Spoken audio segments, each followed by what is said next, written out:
श्री लक्ष्मी सहस्रम प्रातुर्भावस्तबकम श्लोकम 4 जीवं जीवं प्रत्युद्धारां समृद्धिं कर्तुं हर्तुं कंजधामि तमांसि सर्वं त्रातुं सत्कदम्बं पुराब्देः சாந்திரி மூர்த்தி ஜாயதி தாவகீச்ச.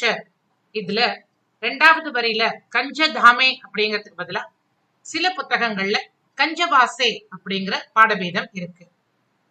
இந்த ஸ்லோகத்தில் கவி சந்திரனுக்கும் மகாலட்சுமிக்கும் இடையே ஸ்லேடை அணியை பயன்படுத்தி விளக்குகிறார். சந்திரன் தன்னுடைய கலைகளால் சகோர பறவைகளுக்கு உணவளித்து காக்கின்றான். தாராபதி அதாவது நட்சத்திரங்களின் தலைவனாக இருக்கின்றான். இருளை நீக்குபவனாக இருக்கின்றான். தாயார் தாமரையில் அமர்ந்தவள். சந்திரன் புற இருளை நீக்குவது போல் தாயார் அக இருளை நீக்குகின்றாள்.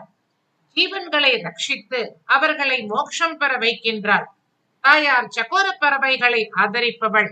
ஆகவே அவர்கள் இருவரும் இந்த உலகை காக்கவே திருப்பார்கடலில் இருந்து அவதரித்தனர் என கவி விவரிக்கின்றார்.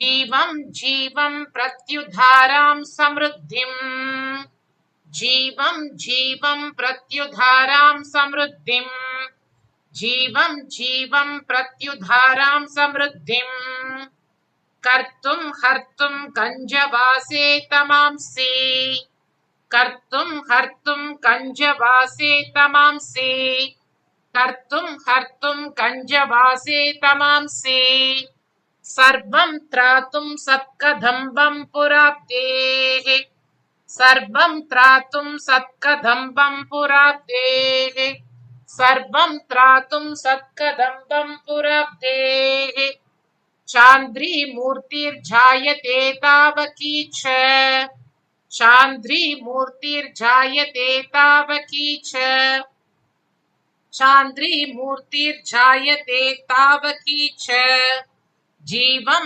जीवं प्रत्युद्धारां समृद्धिं कर्तुं हर्तुं कंजवासे तमांसि सर्वं त्रातुं सत्कदम्बं पुराब्देः चान्द्री मूर्तिर्जायते तावकी च.